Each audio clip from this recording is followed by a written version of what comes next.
Hello, my name is Nelia Garcia and this is Monica Ceballos. Our team is Team 7 and it consists of us two, Marcia Martinez, Hector Medina, and Luis Munoz.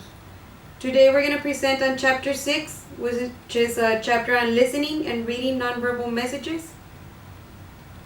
And this is our slideshow.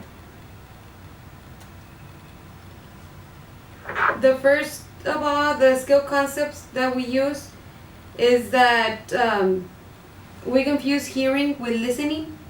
Hearing is just picking up the sounds and vibrations, while listening is making sense of what we hear. Listening requires us to pay attention, and it requires interpreting what we're hearing and remembering the sound and visual stimuli.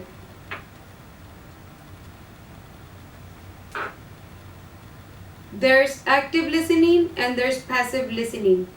Active listening requires you to empathize with a speaker so that you can understand the communication from their point of view.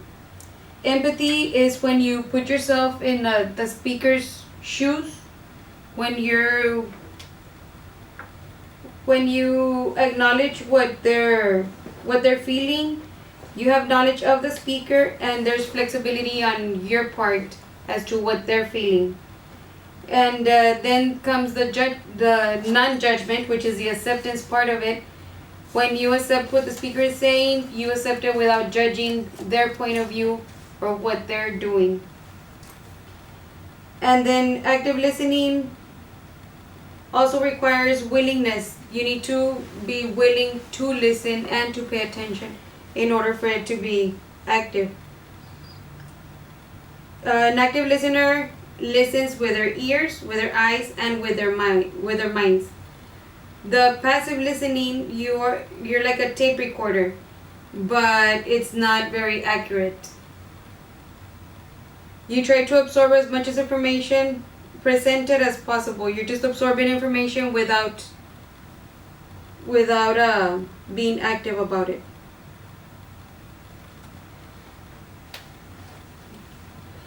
Active listening the active listening model forms a foundation for making you an effective listener. There's 14 specific characteristics and techniques that are used by effective listeners. The first one is to be motivated. If a listener is unwilling to exert or hear and understand, no amount of additional advice is going to improve listening effectiveness. The first step toward becoming an effective listener is the willingness to make the effort. You have to make an effort to listen. You have to want to listen in order to be an effective listener. The second one is to make eye contact. Eye contact with a speaker focuses your attention and reduces the chance of you becoming distracted. When there's eye contact, it's a form of respect and a form of paying attention. So you take in more than if you're not looking or paying attention. You need to show interest. You need to put your part and show interest in the speaker. The effective listener knows and shows the interest in what's being said through nonverbal signals. It's also important to avoid distracting actions. When your mind goes somewhere else, if you have a distraction, if you're on the phone, if you're looking somewhere else, if you're thinking of something else, your mind can absorb a lot more than what we listen. So it's very easy to distract ourselves. We can be listening to somebody and be thinking of other things. Empathy is the fifth step. You try to understand what the speaker sees and feels by putting yourself, like I said, in their shoes. You take in the whole picture. That's another step. To test this point, you read a script of a play, then you go and see the play live in a theater. Like first you know about it and then you go and see it live. It's also important to ask questions. You need to analyze and show some interest by asking questions. And that way the speaker also knows your interest, and you need to let them speak before you ask. Don't interrupt. Paraphrasing is also important because when you listen to somebody or and you talk about it, you paraphrase it in your own words, it's easier for you to understand what the speaker is saying or what you learned from the speaker. It's very important not to interrupt. Don't try and second guess where the speaker's thoughts are going. You need to wait until the speaker finishes a complete thought before you can ask questions or before you interrupt, because that can disrupt the communication. You need to integrate what's being said. That's the 10th step.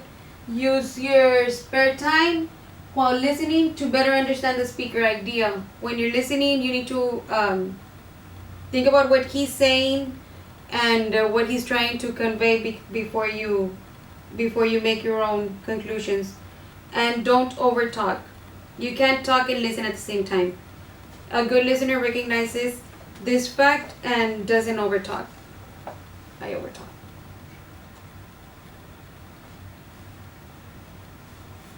The 12th step is when you confront your bias. When you're biased, use the information about the speaker to improve your understanding of what they have to say, but don't let your bias distort the message. Sometimes we're biased if somebody's talking about students, and I'm going to be biased about my child. I'm only going to be talking about my child, and I think that my child is the best. But no, we need to see the whole picture and see all the students in one. You need to, there should be a smooth transition between the speaker and the listener. Use moderation. Listener. Concentrating on what the speaker has to say and practicing not thinking about what you are going to say as soon as you get your chance. You need to process your thoughts, process what you're going to say before you say it. You need to, it goes to the same thing as having empathy and acceptance of what the speaker is saying before you rebuttal. That could be very negative.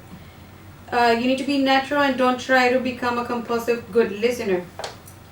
Use moderation and develop listening techniques that are effective and fit well with your interpersonal style.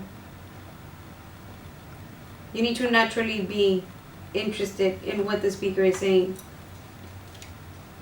We have also then reading the nonverbal messages. Nonverbal communication is made of visual, tactical, and vocal signals, and the use of time, space, and image. In a face-to-face conversation, 92% of the meaning can come from nonverbal channels. Often, a person says one thing but communicates another totally different vocal